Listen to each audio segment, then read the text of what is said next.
आज जबकि विश्व शांति का अंतर्राष्ट्रीय दिवस मना रहा है, भारत द्वारा अवैध रूप से अधिकृत जम्मू कश्मीर भारतीय राज्य आतंकवाद के अंतर्गत शांति से वंचित है। दक्षिणी एशिया में शांति उस समय तक संभव नहीं जब तक कश्मीरियों को उनका स्वयं निर्णय का मूल अधिकार नहीं उपलब्ध किया जाता। भारत निरंतर कश्मीर विवाद के शांतिपूर्ण समाधान में बाधित है। मोदी का भारत क्षेत्र में शांति का सबसे बड़ा नाशक है। आरएसएस समर्थित भारतीय शासन की राज्य विस्तारवादी योजनाएं क्षेत्रीय स्थायित्व के लिए एक गंभीर चुनौती है।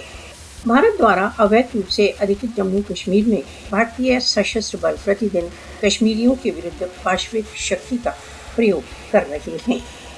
साधारण कश्मीरियों को निरंतर भारतीय अधिकरण के अंतर्गत जीवित रहने के लिए विवश किया जाता है।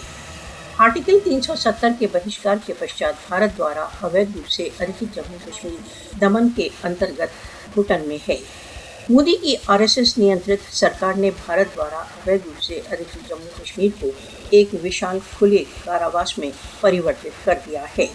बाधित तथा मौन किए गए कश्मीरी विश्व की अंतरात्मा की प्रतिक्रिया की प्रतीक्षा में हैं। सार्वभौमिक समुदाय को फासिस्टवादी मोदी को कश्मीरियों के विरुद्ध अपराधों से रोकना चाहिए।